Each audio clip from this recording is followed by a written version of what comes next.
Welcome to the Lenox Selectboard hearing, Wednesday, December 7th. And it's 6 o'clock, and announcements from the chair. I'll withhold any announcements now, and I'll entertain a motion to accept the minutes of November 16th and 22nd. I make a motion to approve the minutes from November 16 and November 22nd meetings of the Lenox Select Board. I'll second those. I abstain. All in favor? Aye. Aye. Next, we have the Citizens Open Forum. Now, we've got a pretty busy schedule tonight, so we're going to cut it down to 2 minutes. If, hopefully, I see some familiar faces, let's hope we have some new information. So who wants to get up and start this thing off? Well, I guess Okay, not. nobody. Thank you. My name is Courtney Gilardi, 980 East Street in Lenox.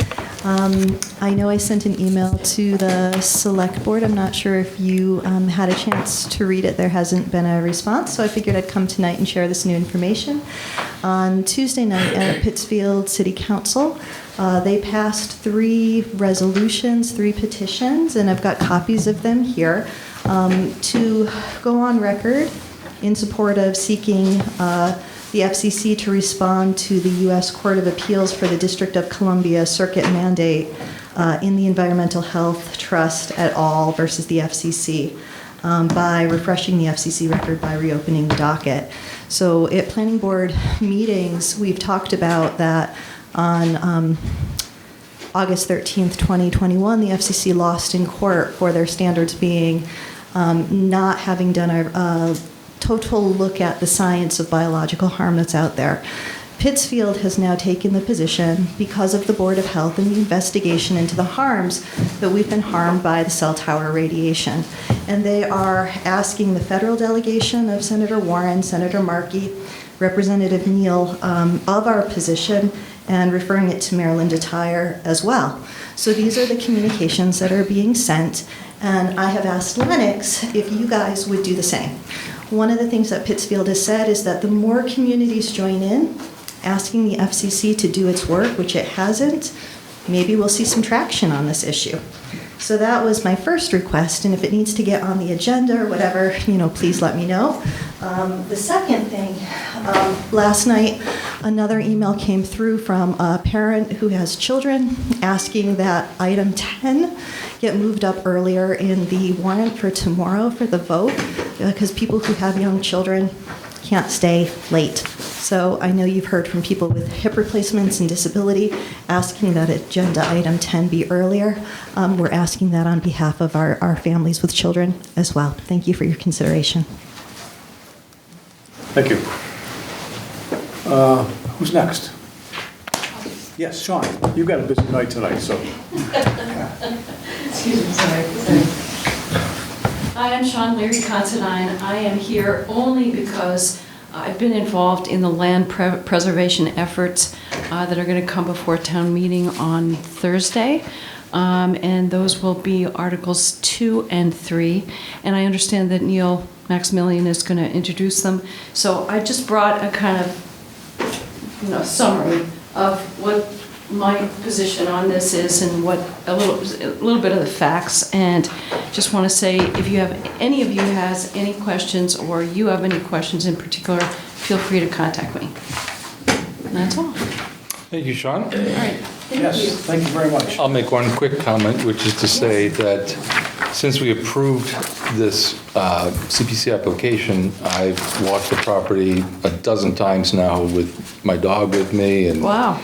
visited all over, and it's wonderful, wonderful property. And so I think, I think it's going to pass in flying colors. I hope so. Thank you very much. Thank you all. All right, good night. Thanks, Sean. Okay, Sean, thanks. Anybody else for Citizens Open Forum? Yes, come on up.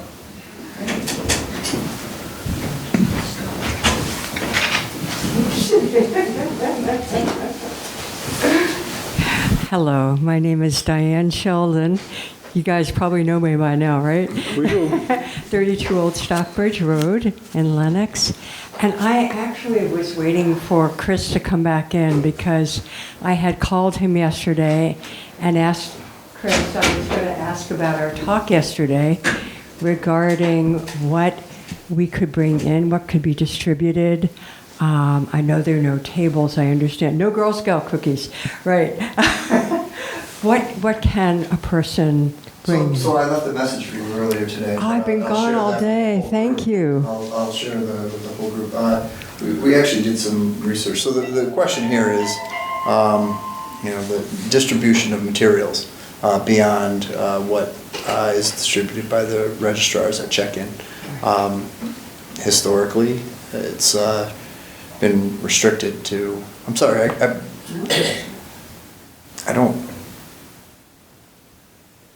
I guess I could just, I probably shouldn't be engaging on a citizens open forum item. I'm just coming to realize, so I'll quickly summarize it. We did some research. It's the moderator's decision. And I left a message to that effect earlier today. Sorry, I haven't Nope, been home all it's day. no need to apologize. So what was your message again? It's the moderator's determination as to how the, Well, then I could print up a bunch of flyers and then get there and find out that it's not acceptable. So it would be really helpful I to know. understand the dilemma, but I don't know how to resolve it. Yeah. Is there any way of speaking with them beforehand? I suppose it's not. Again, I mean, I'll point out the obvious. I'm not the town moderator. I understand. So, I do. Who is? It's John McNinch. Is there any way of getting a hold of John? I can do my best. And Okay. I'm happy to send a text, and I think I have your number. I'll ask him to call you. I'd be so grateful if as early as tomorrow as possible. Understood. Thank you so much. All right. All right. Thank you. Anybody else? Okay, then not hearing anybody else, let's move ahead into the consent agenda. And if you would help me out there, Ed. Okay, I'll just read the consent agenda. Yep. Okay, it's mostly donation acceptance. Police Chief Steve O'Brien is seeking your approval to accept monetary donations for the police department. Fire Chief Chris O'Brien is seeking your approval to accept monetary donations for the fire department. EMS Director Larry Morris is seeking your approval to accept a monetary donation. And the Community Center Director Darlene McCauley is seeking your approval to accept monetary donations. And also on the consent agenda is a clarifying amendment to the police union contract. The overtime schedule for details was omitted in the original contract and now needs to be included in the contract. And we do that on the consent agenda, correct? Yeah. So, does anybody have any comments or questions? Hearing none, take a motion to accept the consent agenda. I move to approve the consent agenda as presented. I'll second that. Any further discussion? All in favor? Aye. Aye. Okay, so now we'll move into the general business. First, we have a public hearing for a new annual all-alcoholic restaurant license, 21 Housatonic Street LLC, DBA Belvedere, Lenox. And do we have somebody here to talk about that? Yes. I guess we do. Do we need to open a hearing? Public hearing last We have to have a public hearing. I thought we didn't have to have We it. don't need to read the notice, we need to open a public hearing. All right. So I'll make a motion. This one you actually do, I think. It's the tax It's on the motion, classification yeah. hearing that doesn't need to be read. So Okay, we need to read the notice then. yeah, sorry. Okay. So notice is here, oh, I'm sorry. No, you go ahead. Notice is hereby given that a hearing will be held by the Lenox Selectboard in their capacity as licensing board on an application for a new annual all-alcoholic restaurant license, which has been filed with the local licensing board by 21 Housatonic Street LLC, doing business as Belvedere, Lenox. Frank Evan Hughes IV, a manager for premises located at 21 Housatonic Street, Lenox, which is part of the tax parcel map 43, lot 178, 51 Church Street, and is also directly accessible from 17 Housatonic Street, tax parcel map 43, lot 178-1, and consisting of a two-story building built into the hillside with both levels at ground level. The upper floor will be one open, flexible space, approximately 1,798 square feet. The lower level will house a bar area and cocktail tables. The lower level is also approximately 1,798 square feet. They anticipated an approximate 898 square foot addition for kitchen, washrooms, additional entrances and exits, etc. Additionally, there will be an outdoor patio outside on the upper level of approximately 1,400 square feet. The board will act on said application on Wednesday, December 7, 2022, at 6 p.m. in the Select Board's meeting room, Town Hall Building, Lenox, Mass. David Roach, Chair. Okay, can I have a motion? So I'll make a motion to open the public hearing. Second that. All in favor? Aye. So, now we're open. Thank you. Okay, sorry about that. No, that's all right. Jeff Lynch, 68 Main Street, here on behalf of the applicant. So this is the building probably better known to most of us that have been in Lenox for a long time as the former Casablanca store. So with me today is Scott Short, former proprietor of the Kemble Inn, who's involved with this project also. The notice read various addresses and tax parcels. This is actually on a tax parcel with 51 Church Street. The address is 21 Housatonic. In pre-planning this with the town, various departments, including the building inspector and safety department, 21 Housatonic Street is going to be an assigned address for this, just for the board's clarity. But what we're looking to do is to change the use of this building. The current property owner, PVI Lenox, Drew Davis, as one of the principal owners, has had various retail uses for this building. In conjunction with some of the ideas brought forth by Mr. Short, they came up with this conceptual idea for a new restaurant space. This restaurant space is going to serve in underutilized sort of use or attraction in the town. And that's sort of for these events that happen. We have many inns and great spaces that can host large weddings. What we've identified is that there's these shoulder opportunities for the night before the wedding, the brunch after the wedding, and then couple that with bar mitzvahs, baptisms, business functions, things like that. So a function space. But also, in keeping in the idea with the restaurant, there's also a great opportunity, and is seen in larger cities, of pop-up restaurants, where you can get chefs from famous restaurants or that have made a name for themselves or wanting to try out something new, where they now have a restaurant opportunity space that can be utilized for a shorter period of time on a trial basis. So we're really looking to generate some energy in this space. Mr. Davis's companies own all of the surrounding properties. And so sort of controlling that facility, the outdoor space, the parking that goes along with it and what's available is all within our control and within our interest to always make sure that we're monitoring this space to be the best that it can be for its space, but also for all of the abutting neighbors. And that's probably some context for the entertainment license and outdoor space that we're also can discuss later.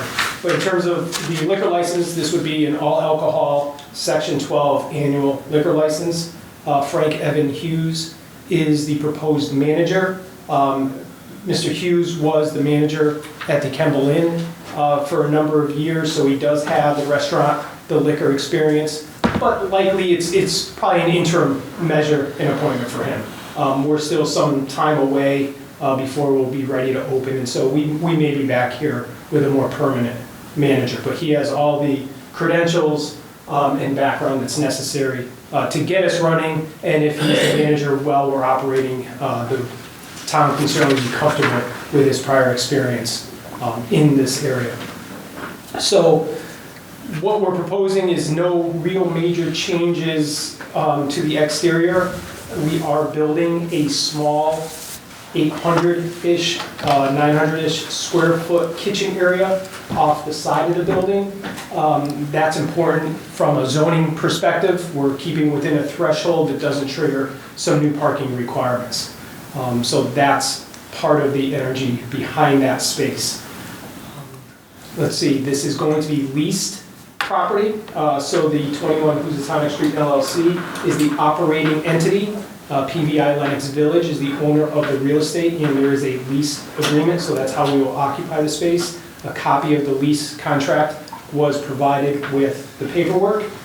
This is all self-financed, so we're not looking for pledges or other collateral being granted to a third-party lender. Again, more details on that was provided in the application submitted with the town. I'd like to open it up to questions. I'm sure you have some on that, instead of giving you some more details as they come up. All right, Jeff, thanks. I'll start off with the obvious questions. How many people inside? How many people will it? We're going to have seating, so the total capacity is 220, including employees. Including the outdoor space? Including the outdoor space, but what we're proposing is a balance, 150 seating inside with up to 70 seats on the outside. With the outdoor dining application, we gave some provisional ideas of what that conceptual area is going to look like. About 6 tables with some flexible spacing. Really, 70 sounds like a lot of people, but really spread into an area of about 1,400 square feet. It won't be that condensed or be that crowded. Okay, the next obvious question I have is music. Yes. We all read the newspapers, and we know there's problems around the county, we'll say, with music in the center of town. And I know Mr. Davis owns all the abutting buildings. But still, I just feel it's a concern, just wondering what type of music and what your hours of music would be and that kind of thing. So with our entertainment license, we are looking, again, because it's a flexible use, which will include some brunches, we're looking for the entertainment license from 8:30 a.m. until closing for inside, which would be about 1 a.m. Outdoor music would be off at 10 p.m. But if we sort of go back to what we were talking about a year ago with the former Days Inn, the outdoor music is going to be sort of amplified music from a radio. So low-lying speakers, we're not engaged in a concert venue. The inside music will be a variety depending upon the event that's being held. But again, the attraction is going to be the baptism or the bar mitzvah or the pre-wedding dinner. It's not to come there to see a specific show or something like that, as we've seen in some other venues. We're working with our architects and engineer with special, sound baffling, make sure that any renovations that we are doing to the interior, taking into consideration noise mitigation, so any amplified music that is inside is not really going outside. So the idea of the outdoor space is, the attraction is the outdoor space, not the entertainment being provided. Similar to what we did on the Pittsfield Road. Correct. Yeah. Where is the outdoor space in relation to the existing building? So it would be right at the front entrance. So where you enter that property from Housatonic Street, there's parking areas to the, if you're walking in off of Housatonic, to the right hand side, that parking spaces will be preserved. And then sort of right adjacent to that, where there's the the staircase to go down to the lower level, in that area, vicinity right there. So we'll still have open areas to the left between this building and then the access over to Lenox Coffee Shop. Well, I certainly have concerns about the music as well. I mean, having sat on this board and gone through Rumpy's years ago and a few other places downtown, I can appreciate while somebody may own the buildings, people do live in them. There are some apartments around there, and we certainly wouldn't want to encroach on those folks. So, again, something if I can contrast it with Rumpy, something like that, the attraction that was bringing the people in was the music and that entertainment feature. In this case, we're a little bit on the reverse. This is to create some ambiance for the guests that are there instead of the other way around. No doubt about it, Jeff. And certainly the Heritage House over the years had music indoors, not outside, and not pretty much without issue. So, how would we police this, Neil? I mean, Sound? Jeff's given us a good thumbnail sketch of what he envisions this to be, but how do we ensure, I mean, how do we police it to make sure that that's exactly what's gonna happen? We're not gonna have Jeff sitting up there nights. Well, wasn't our primary action with, as Jeff mentioned, the days in and the patio with the music outside, the hours of Yeah. when it turned off? All right. Yeah, I see what you're saying. How do you police something like that? I want to be upfront. I think the concept is wonderful. I think it's really a great idea, nice use for that spot. I really like it. The only concern I have is if somehow the music bites us later on, but I guess we'd have to deal with that. Like we have to deal with things if it happens. I think it's a wonderful use of the building as well. I mean, I'm not knocking that. I just, I certainly think in our application itself, we tried to approach the outdoor music, head on, self-limiting with hours with it, the types, non-amplified, would be occur outside only, full recognition of the idea that we're commercial district within a neighborhood with some mixed uses. So we have the owner of the property has his own short-term rentals that are a stone throw away. So it would be very difficult for him to be sort of cross-marketing everything. He's going to catch it on the chin, I think, before even the town hears about it. And so I think the market force is one going to dictate the management. And then secondly, I think it's certainly within the board's purview to hear complaints, pass them on to us. And Mr. Short's been in the neighborhood here in the community for a long time. Mr. Davis obviously has invested a lot of money into the town. So we're in this want to be in this as partners with the town. We think it's going to be vibrant space, enliven that area, and really be a boost for all the adjacent uses also.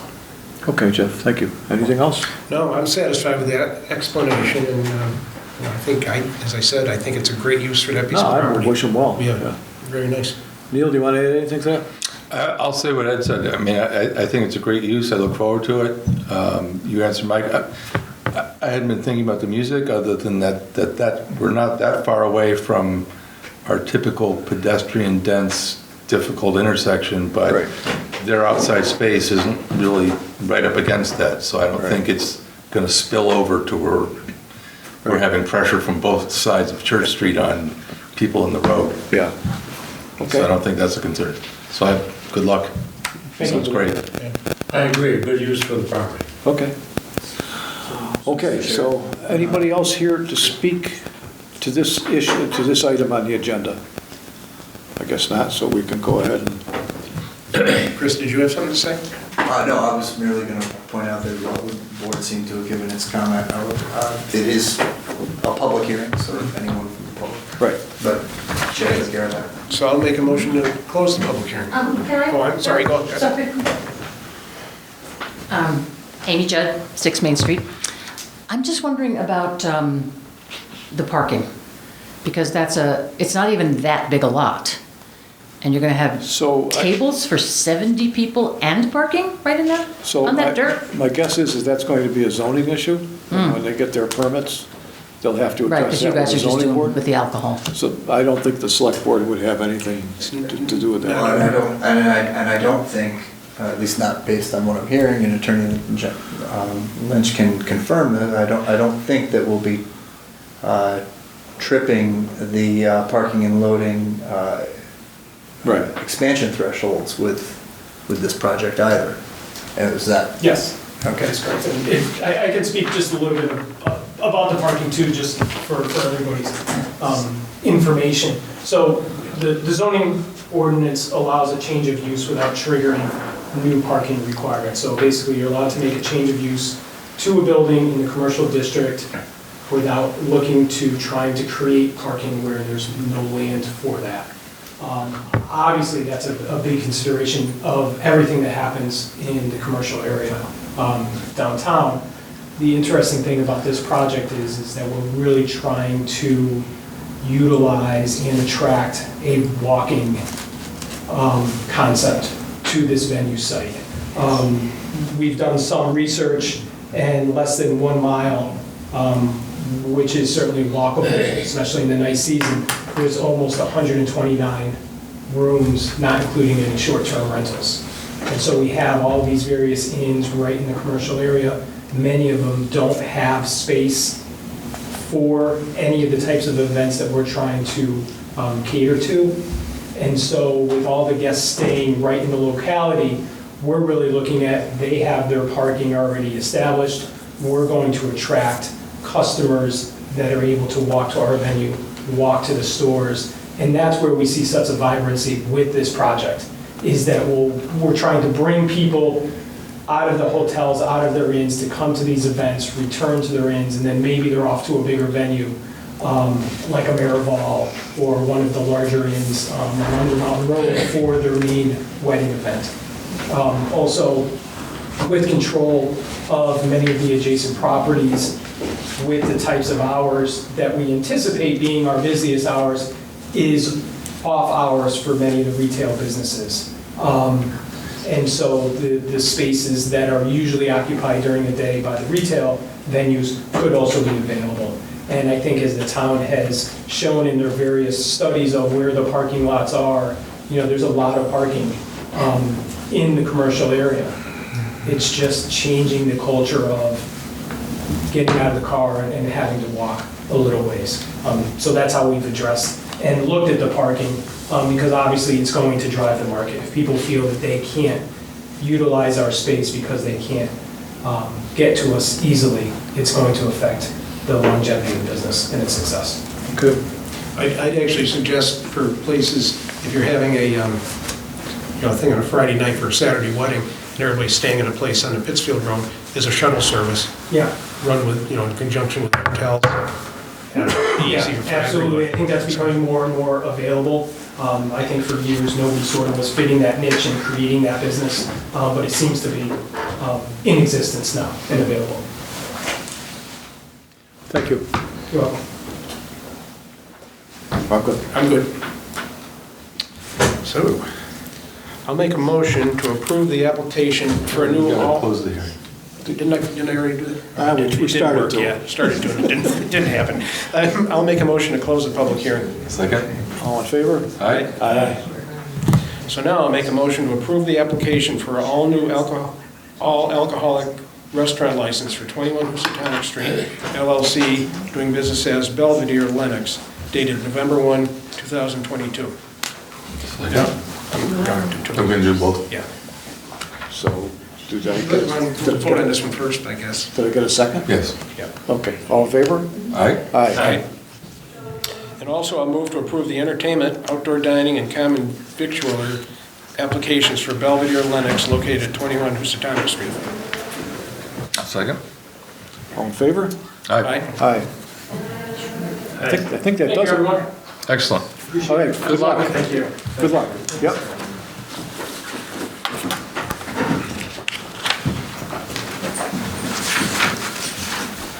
All right.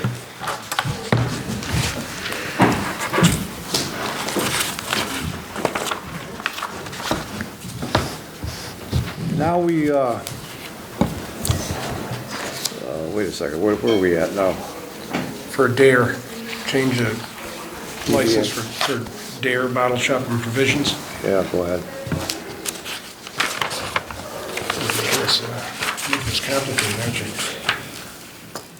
Okay, Dare license changes. Dare Wine, Beer, and Provisions is seeking to amend their liquor license with a change in doing business as to Dare Bottle Shop and Provisions and a pledge of their license and inventory to Adams Community Bank. Should I read that again? Does that make sense? I don't know, I'm trying to figure this out myself. I was expecting, we may want to push this to the back of the agenda only because I think I was expecting, or Mary Ellen was expecting a couple of the proprietors to be present. But as I understand it, I'm sorry, I lost my train of thought. If my memory serves correctly, this is sort of a I don't want to diminish it, it's a bureaucratic exercise to satisfy Some requirement? financing with the bank. Yeah, okay. Yeah. All right, so why don't we take your suggestion and push it back, and if they show up, they show up. If not, we'll address it. We're trying to make some sense out of it. Yeah, So, yeah, all right, yeah. So now we're gonna come to the tax classification, which is probably the heart of this meeting. Jamie, you wanna come up and sit up here? Would it be better for you? We got room up here next to Clarence. He doesn't bite. Yep. You can pull some chairs around too. I mean, whatever's more convenient for you guys. Mr. Chairman. Hi. Thanks for letting us present again. As you know, I'm Tom Romeo, the chair of the Assessors Board. And with me, we have Wayne Lemansky and Jamie Masana. So it's that time of the year again. I also want to introduce Heather Durant, who's our new clerk. She joined our team back in September after many years of working in Dalton. So we're thrilled to have her. She's a real asset, and we welcome her. So as anticipated last year, this was a very interesting year, and that it's a challenging year in different ways, and that we've had significant increases in property values. Total real and personal property growth increased at around 21%. How does that breaks down? The residential range between 21 and 25%. The condos were around 24%. If you combine the commercial and industrial, they were about 9.4%. And so there's a big difference there. And so why is that? As you've seen the prices of houses escalate, that's the primary reason, that the sales have really pushed those values up. On the converse, the commercial side, because of COVID, those values didn't they didn't climb as rapidly as the residential because of the slowdown of COVID. So how do we compare? Just to give you a little bit, statewide, it's about a 25% increase in values throughout the state. If you get into some of the real resort areas like the Cape, you'll get ranges of 30 to 50% in terms of increase in values. People are just spending lots of money. I believe Stockbridge is around 16%. So we're in that ballpark. We have had another good year for new growth, $308,847, although it's down from last year from 420, mostly because of the work at Maryville was completed. But we still had a good amount of new growth. In view of this, the board met with Chris and Heather and Brenda yesterday to go over the tax impact that this will have. And obviously the residential is about 80% of our property values. So since they went up so much higher, the tax impact will be greater on the residential side versus the commercial side. So we looked at that, and we're very appreciative of the work that Chris and Heather, Brenda have done on this. And Mary Beth came to a lot of our meetings and reviewed some of the analysis with us, so we're thankful for her also. So in reviewing the need to balance the impact between the residential and the commercial, again, as I said, the board was very concerned about how that plays out. Having that concern about that, along with future projections going forward in terms of how do you address that, the board recommended to keep the current split. However, when we had that vote, our numbers weren't approved yet by the state. And that we met yesterday morning at 9, and actually we didn't get final approval to sign the okay to sign off until late in the afternoon. And prior to the board's vote, all members stated that they thought that Chris would be the best person to make that final recommendation once all the numbers were available and reviewed.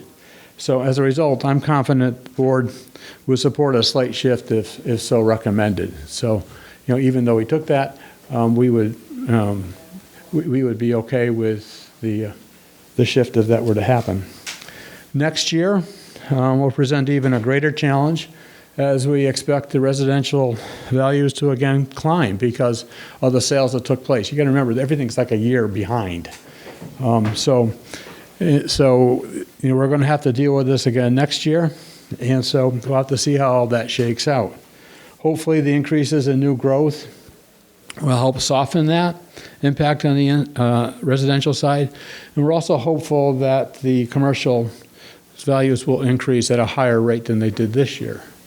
The other thing that we're hoping is next year, in terms of looking at new growth, we got some good projects on board, so we're hoping that our new growth will continue to be there and will hopefully increase from where it is this year. So that's what I was going to say, and I was going to ask Chris if he would present the actual numbers. Thanks, Tom. So just to recap more or less, what are we doing here, right? So a lot of towns treat this as a tax rate setting hearing. That's not what this is.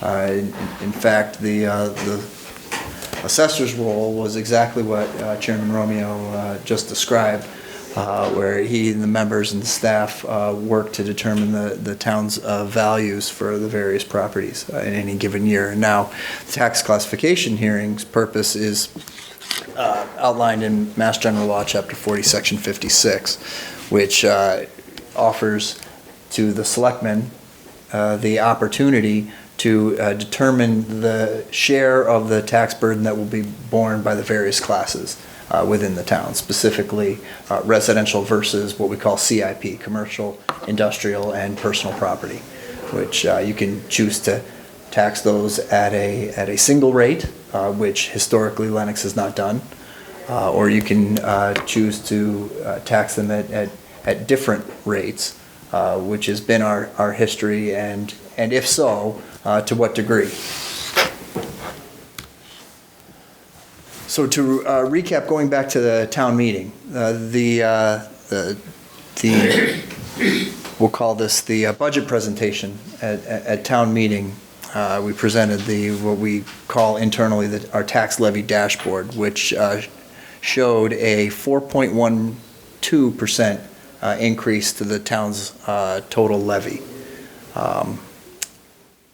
Ironically, despite the growth of 4.1%, which is beyond, obviously, is beyond the 2.5% typically allowed under Proposition 2.5, the new growth of over $300,000 of tax revenue being generated from property that's taxed for the first time has resulted in a further expansion of our excess levy capacity.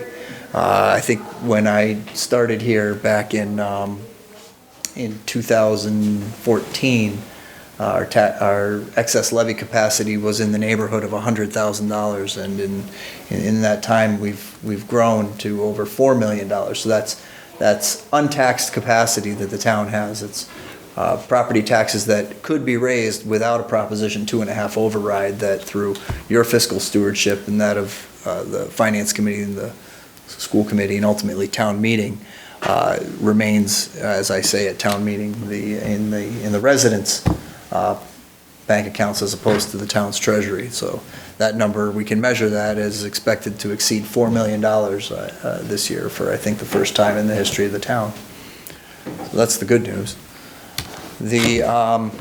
So when we look at tax classification and tax rate setting in general, we want to think about the things or the factors that want to push the tax bills that we receive either in the mail or otherwise. What pushes those tax bills higher?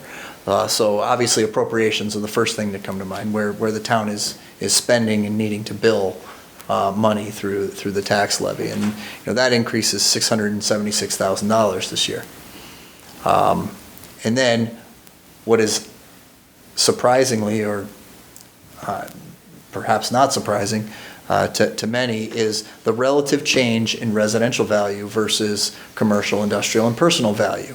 As Chairman Romeo pointed out earlier, we're seeing a 22.8% increase in the value of the average single-family home, while simultaneously the average commercial and industrial property, what we call the 3 and 400 series, is going up by 9.4%.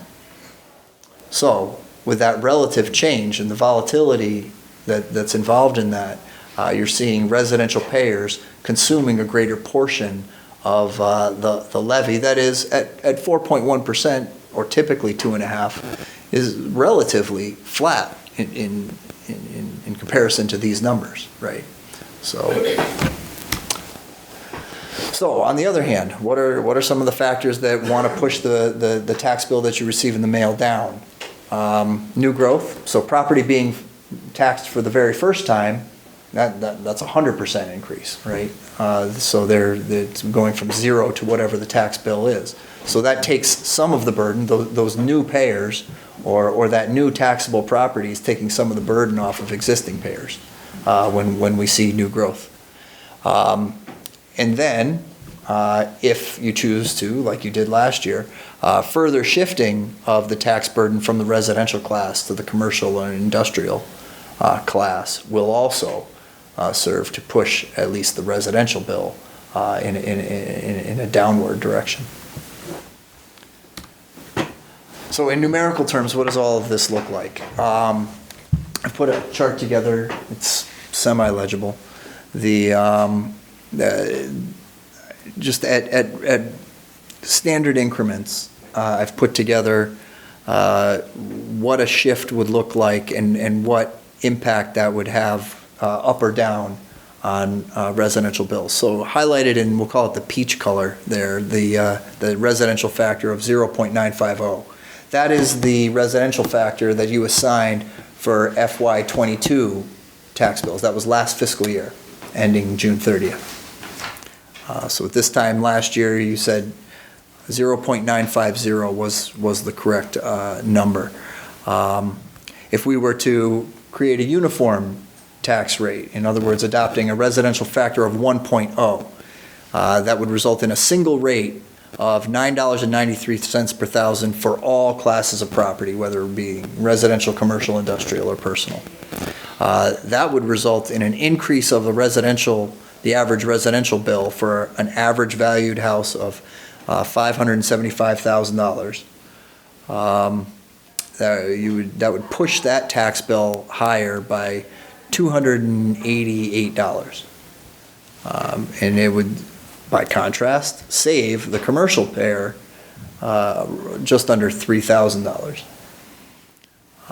If you were to shift it in the extreme opposite direction, in other words, if you were to go to the maximum legally allowed shift to the commercial sector of what we would call a tax factor, a commercial CIP tax factor of 1.5, that would result in a residential factor of 0.877, would lower residential bills by $414, and on the other hand would raise commercial and industrial property taxes by just under $4,400, so almost a tenfold differential.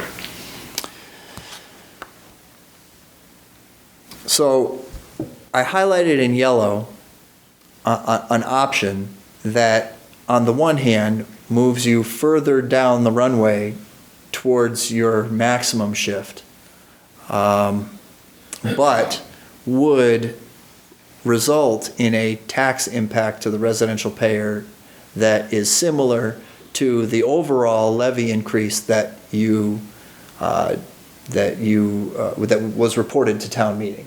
So we could create parity between the numbers that we showed town meeting and the overall levy and what the average single-family homeowner paid. And that would require a residential factor of 0.923. While that may sound attractive, the downside to that is you're moving further away from a uniform rate. And if you do that enough times, you eventually run out of room. to move. So you'll want to be mindful as you deliberate on how you want to handle that, not paradox, but, that dilemma. Your next, this is the slide that paints the picture. This is the slide that paints the best picture. So if you were to keep the fiscal year 22 residential factor of 0.950, the tax profile would break out more or less as follows. For the average single-family home valued in FY23 at $575,778, that would generate a tax bill of $5,430 based on a tax rate of $9.43. That would be a $362 increase in the average single-family home tax bill, or 7.14%. By contrast, the average commercial and industrial class, because their values are growing at a far slower rate than residential values, would result in an average commercial industrial tax bill, this is the 3 and 400 series only, of $17,735 on a roughly $1.5 million piece of property, which is the average. That would be a 5.32% reduction compared to FY22. And then for good measure, we took the median single-family home value. So average is in the upper row. Median a median home value in Lenox is $461,400. Tax bill would be $4,351. That's $259 or 6.33% over the prior fiscal year. So that's one option. Another option, as I was explaining in my introductory comments earlier, would be assigning a residential factor of 0.923. So you just run through the numbers again. The average single-family home would generate a $5,274 tax bill. That would be 4.08 or 4.1%, which looks very close to the overall tax levy growth that we showed at town meeting.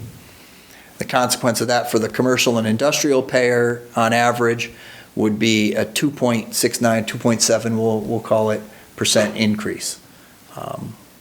And then you see the median tax bill going up 3.28%, $134 on a $4,226 tax bill for the median home. All right. So that was good. Well presented. Yeah. So two options. I mean, well, obviously there are lots of options, right? But only two that I recommend you considering. Right. So if you go back to those slides that I thought were the most impactful, the pro formas with 0.95 and then 0.923. The thing about the 0.95 that doesn't set well with me is that we've seen growth in value across the board. Not at the same rate, not at the same magnitude, but property value, SIP or residential, has grown, increased, I should say. So I don't like the imbalance of one sector's tax burden increasing, but because of new things online and the indifferent rates of growth, the other sector's tax burden decreasing. That just doesn't feel right when, in general, valuations across the board have gone up, just not at the same rate. To me, it feels like the entire town is growing in value. Everybody should participate in the burden, tax burden of that with a positive growth in their tax rate.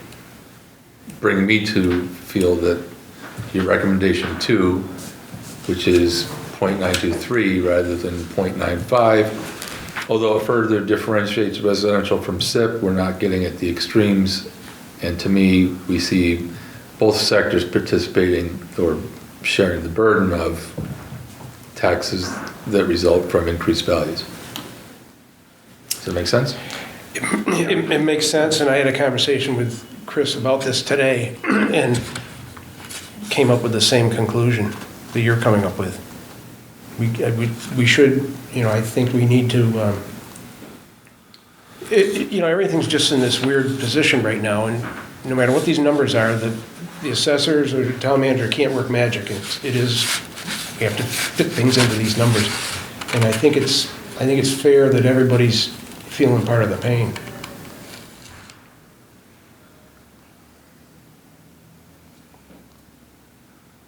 I'd like to keep it as low as we possibly can.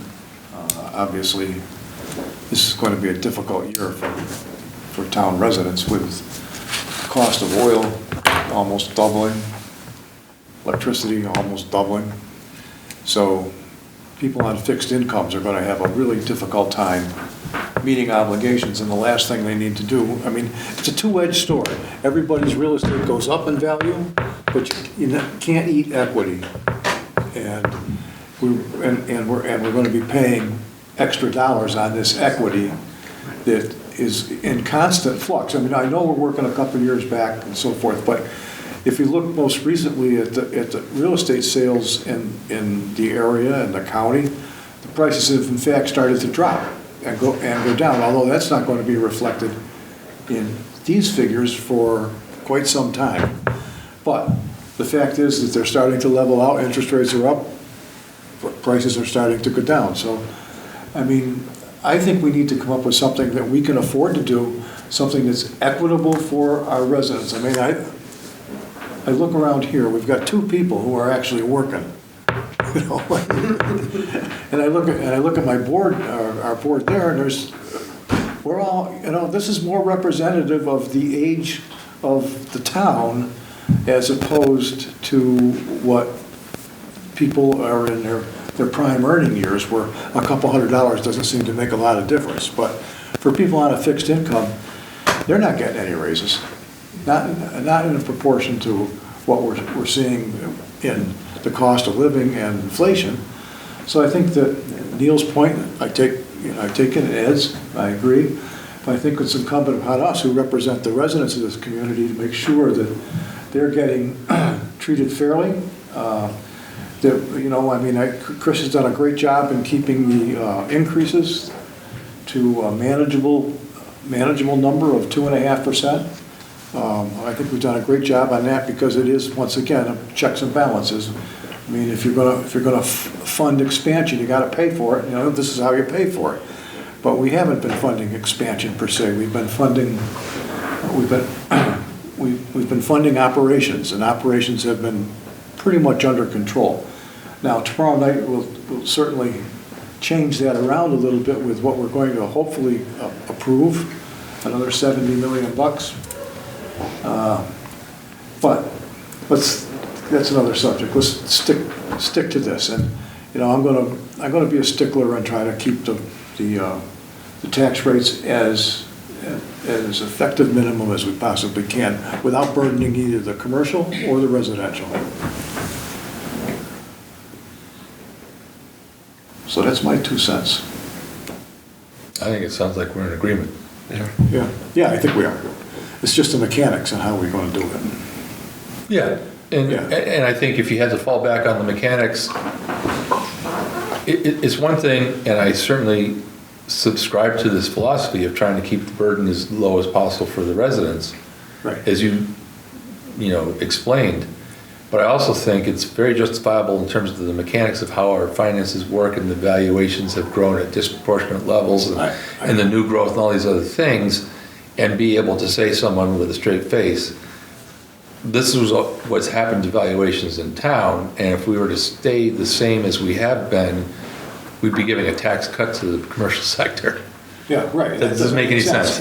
No, especially when we have like a Kohl's coming online up there. That's also going to be creating some additional new growth coming in, and another restaurant up there and so forth. And that's good. We need that.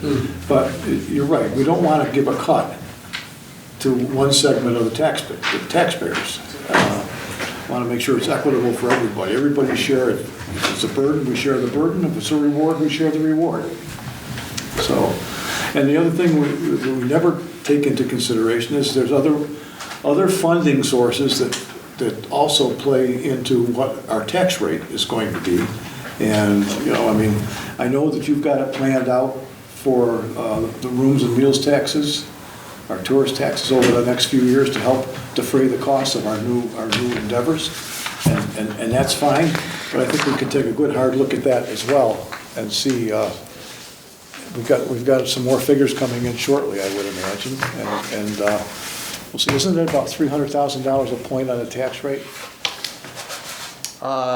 Just roughly. 170,000 Oh, is it? is on the rate. I can't calculate the rate Okay. fast enough, but per percentage. Okay. So 170 on the levy is a percentage increase. So, we've got to look at the whole picture as opposed to just this one picture, which, this clearly is the lion's share of it, for sure. But, Well, this is the one that hits home. this one hits home. Yeah. The other is, it's a little different, but this hits the. But it's there. Where, you rightly pointed out, it hits the pocketbook of the average person who's kind of up against it, especially this year with the heat and electricity and Food, and everything. food, everything else, so. Everything. So, what do we need to do? I think, did we open that as a public hearing? Yes, we must have. So let's close that public hearing. Yeah. Well, is there any other members Oh, of yes. the public who want to speak? Sorry. As a general comment, that certainly is consistent with what we presented 6-7 months ago. With the caveat always, we always caveat that relative growth between classes, can change the experience you actually see on your bill. But you have no idea of knowing what that's going to be for Right. Another 4, 5, 6, 7 months. I think what Mr. Maximilian said is exactly right about explaining to a person when all values are going up, why are Right. some folks experiencing a cut and others are experiencing large increases. But this is the behavioral flaw in Keynesian economics, right? So when the opposite occurs, when proportions go in the other direction, the temptation is going to be to continue, the benefits accruing to residential values. So we'll want to be mindful of that because the further south, we'll just say for directional purposes, the further south we move on this chart, at some point, if we keep doing the same thing over and over again, you run out of statutory ability to shift any. That's further. true. So right So now, just to be mindful of that. The There's nothing lever- wrong with what you just did, or what I suspect you're about to do, but so, Be careful. point taken, the lever or the dial, or however you want to call it, that we have right now is to manipulate this tax factor. yes.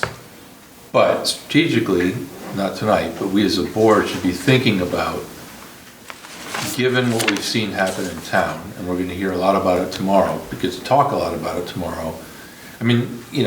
It's sort of like good news and bad news all wrapped into one. The bad news is we're talking about levy increases, and that affects people's pocketbooks and cash, right? And as you said, you can't eat equity in your house. But Right. underlying this is the good news that everyone owns a house that's worth more today than it was last year. Accompanying that is revenue to the town and other things that have been making this town more and more attractive to people that spend dollars. And we have to think about what are the other income sources that we have maybe not tapped as well when we think about reaching this limit and trying to keep that levy down. But that's for future discussion. Yes, it is.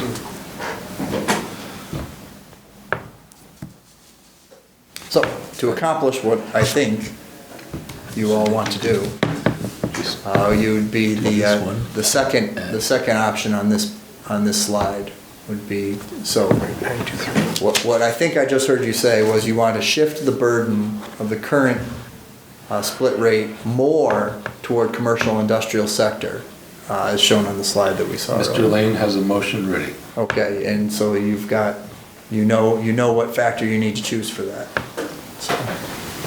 So we'll make a motion to close the public hearing then. Second? All in favor? Aye. Aye. So I'll make a motion to adopt a residential factor of .923 for the purposes of determining the fiscal year 2023 tax rate. I'll second that. Second. All in favor? Aye. Aye.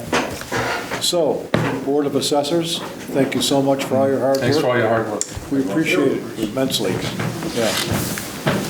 It's not an easy job. More interesting every year. Tom, it looks like an awful skinny packet of paper for something as big of an endeavor as what you guys Bonds are like do. this big. Thanks, Jamie. Thank you all very much. Thank you, Heather.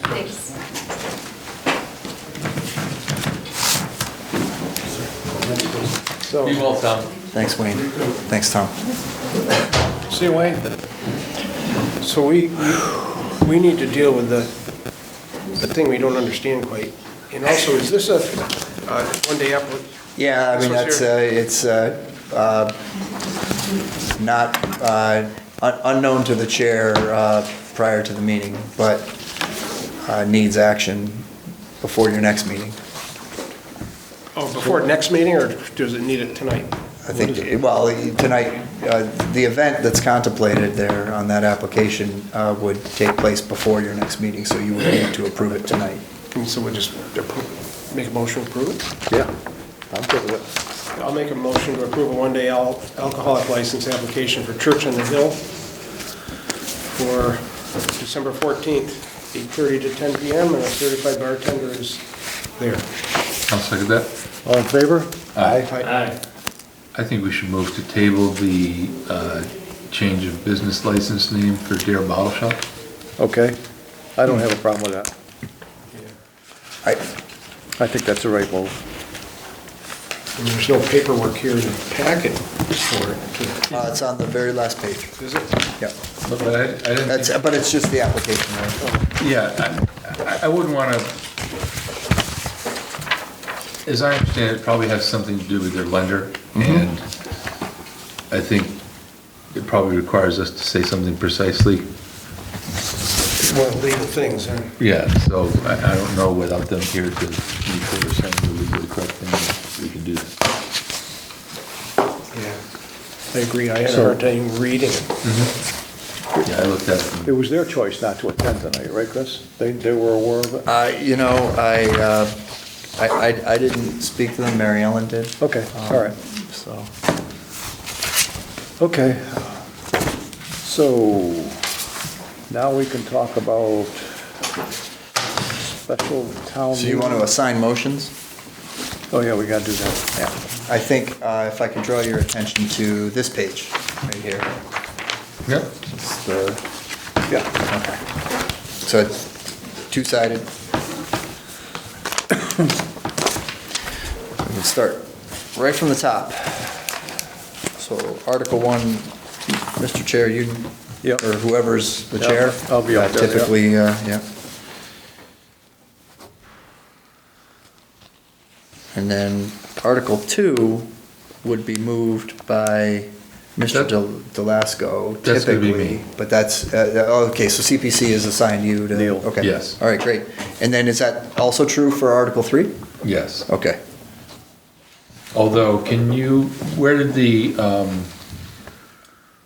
motion, when did it get this language added, except that clause B is deleted? So when that is actually I'm actually responsible for that. You could call it an error, I suppose. The article allows for general fund money to be dedicated towards that purchase while it's authorizing you to execute the purchase. which is probably more than just a little bit of overthinking. The theory is that if Article 2 if the appropriation under Article 2 for the land were to fail, which it won't, you would need some other funding source to execute the transaction, and that would have to come from the general fund. Clause B provides for an appropriation from the general fund. But since you won't need it, presumably, you'll want to move Article 3 without Clause B, because it will have been funded by Article 2. Okay. Okay, And that's horribly overcomplicated, but thorough. Well, I'll do my best tomorrow, and if I do not explain that correctly, I will quickly turn to you and Yeah, that's fine. ask you to re-explain. I'd have it coming, so. It was my error, so. Oh, and similarly, by removing the appropriation from Article 3, it now makes that a majority vote, not a 2/3 vote.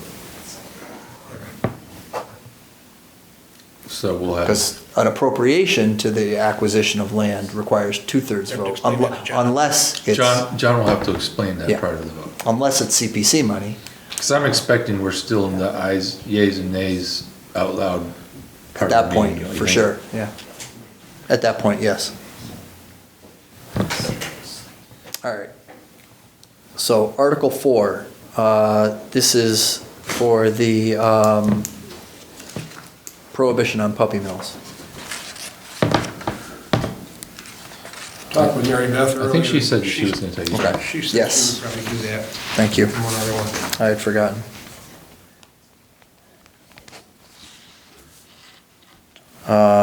Article 5, this is the noise, or the construction noise. Warren, Sounds good, but I need a little more detail. well, yeah, so there won't be a lot of detail in the motion. Yeah. The article is very detailed. We print the whole amendment right in the warrant, so I'll write something out. All right. All right. Sure. And then, paving, Article 6. don't you generally do that, Ed? Yeah, I can do that, yeah. Okay, now it gets interesting. Article 7, wastewater treatment. That's me. Yeah. Will you want any slides for that? No. Well, what I'd like, will Dave be there tomorrow? Absolutely. What I'd like to have,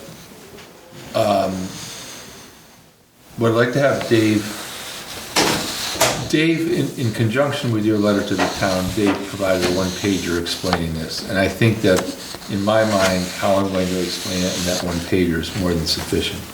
If we get to needing further detail, I'd like Dave to be prepared to throw up the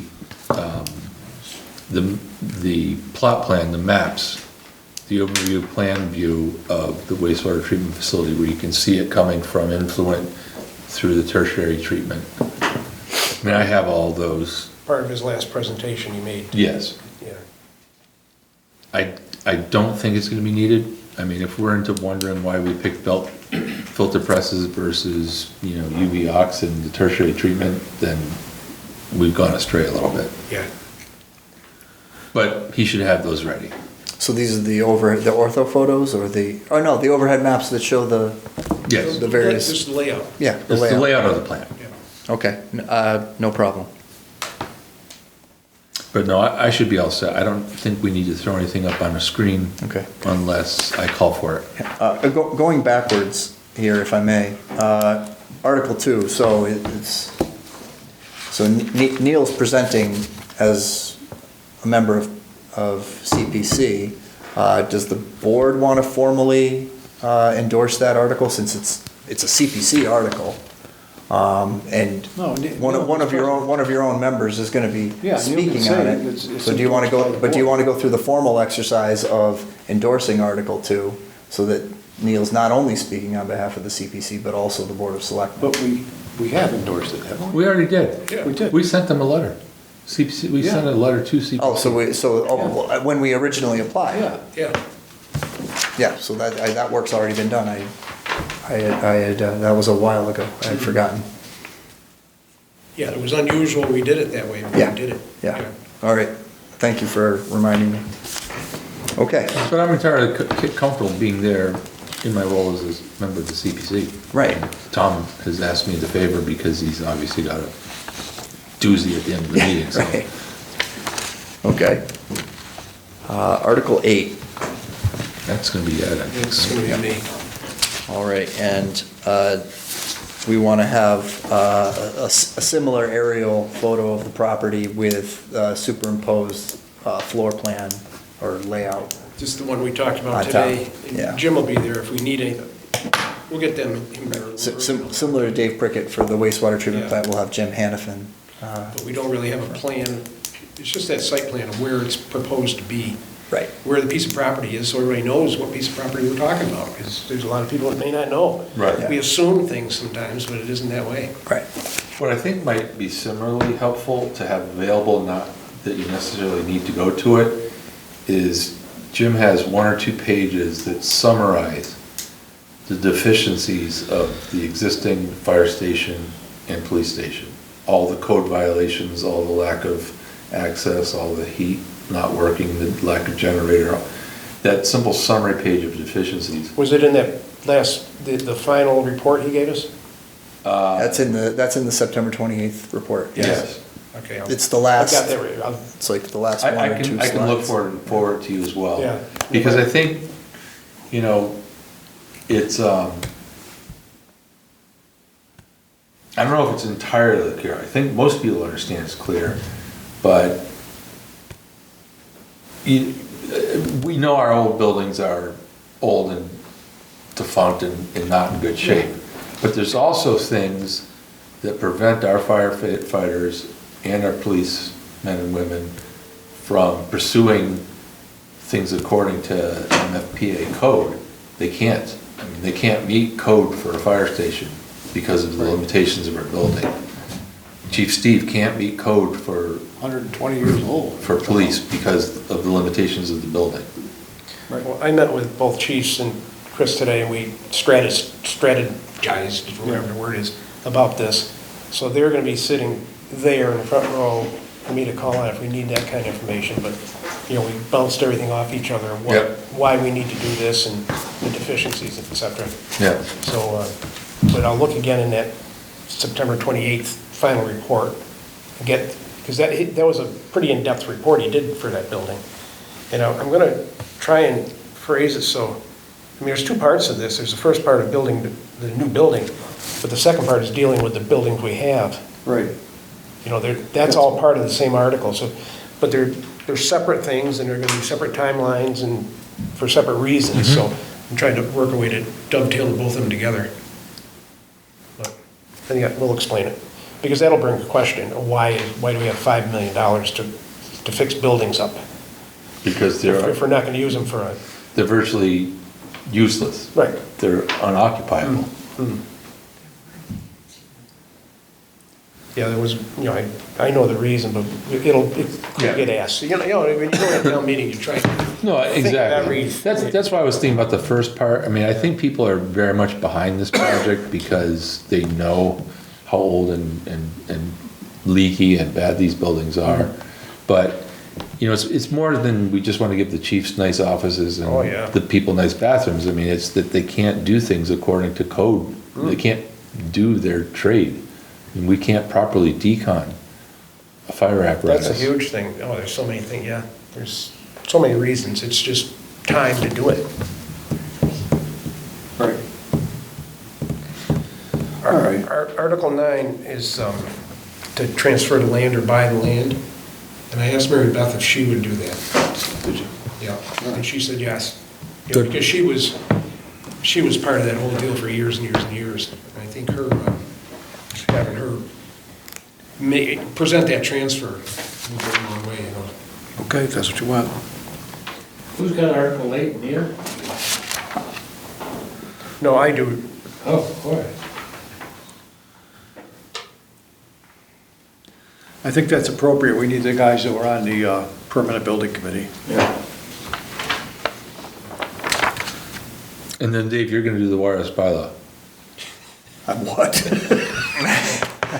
I was looking here and I'm like, well, poor Dave, he doesn't have anything, we gotta give him something. Yeah, okay. There's so Chairman Delasco from the planning board will make that motion.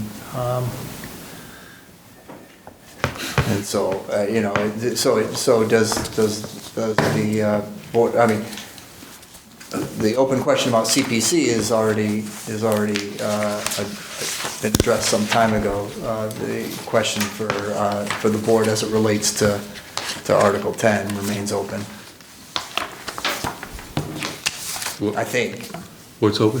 So does the board want to take a position and designate a member to speak on behalf of the board at town meeting?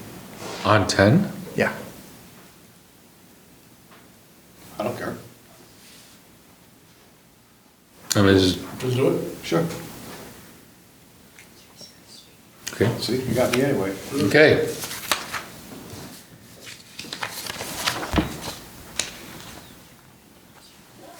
Tom will go, you'll go, and then Tom will field the one or two questions that come up. Yeah.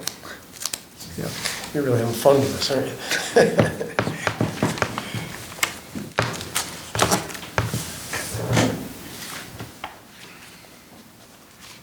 Okay, so I think, from a staff perspective, I think I know what to do in advance for tomorrow. Unless you need something more. Okay. Yeah, I don't think so. You just gotta bring Warren up to speed on that one article. Yeah. Yeah, yeah. Good. You're probably like me, I mean, I've had, explanation for wastewater in my head for Oh, I've been days and days. Yeah, yeah. Yeah, I've been jotting these things down and I scribble it off the next morning, And we both know it's most likely gonna go along the way it should. So, Move along. Mr. Chair. So, we have, the next item is upcoming meeting schedules for December, January, and February. Is that what we want to talk about now? Excuse me, sir. Yeah? Well, wait a second. What are you going to talk about? Well, I was here because on the agenda it had motions on there. All right, go ahead. 2 minutes. And that never really happened, so I was waiting for that. We just went through the motions for the warrant. Oh, the warrant article, well, it said warrant articles / motions. So I didn't know if that meant you were going to be going over motions. To avoid conflict, go ahead.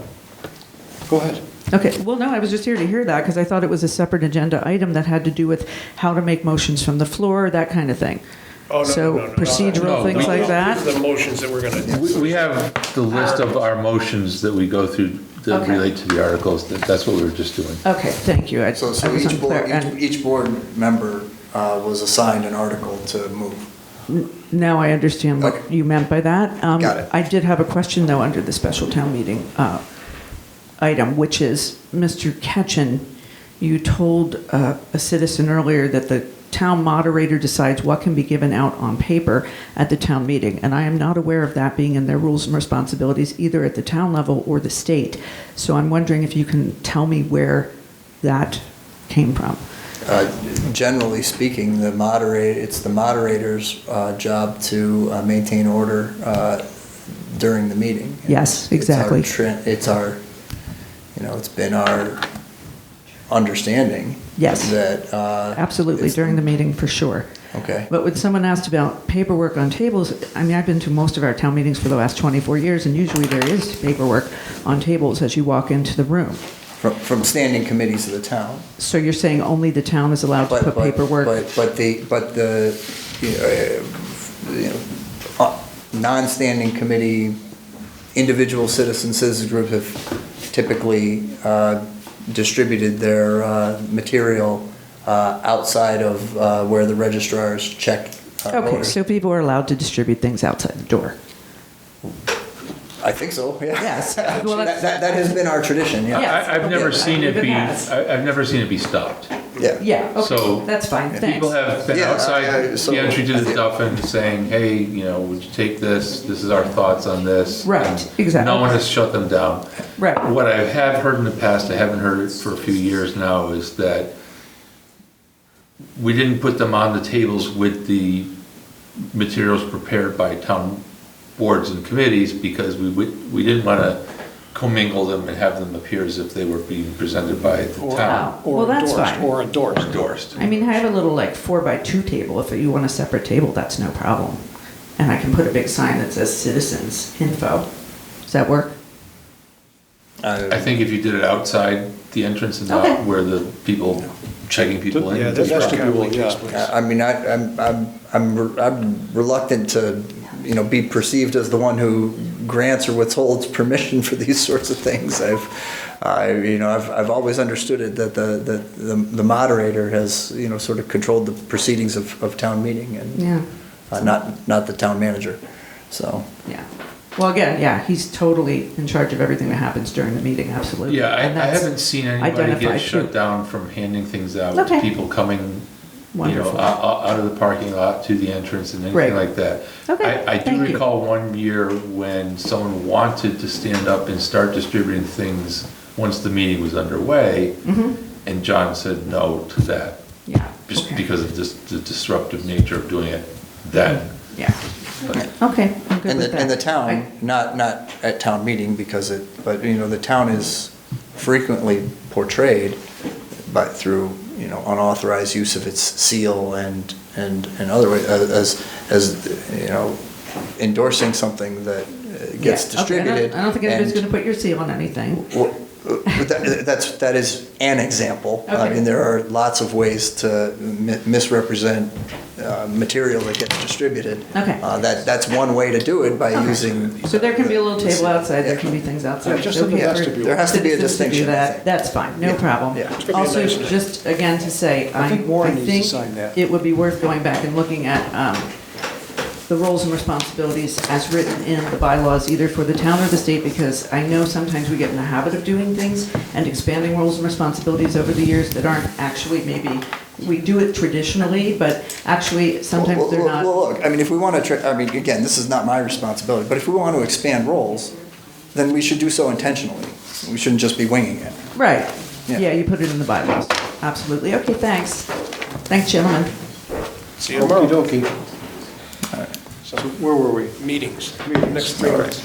Do you want to try to do that, or should we wait till a meeting when Mary Beth is present to do that? Yeah, she's got a schedule too, but Well, we need it to- was Mary Ellen that was We need pushing one, us. There's one for sure, yeah, because we've got to advertise a public hearing. Okay.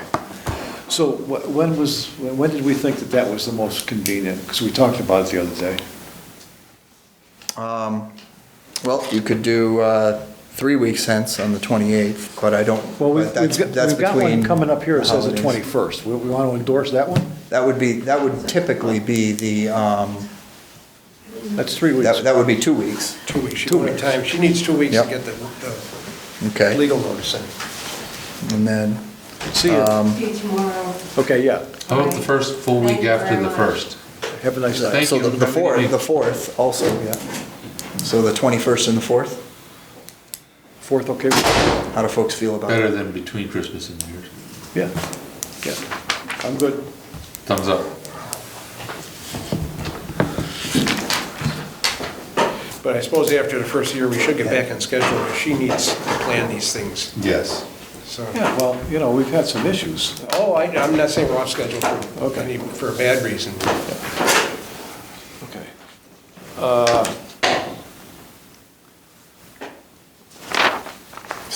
Okay. So while we're looking at things, So we need to, it's the, oh, if I may. Okay. One housekeeping detail, you know, I'm going to present tomorrow night Article 10, but I need to formally get your okay to endorse it. Thumbs up.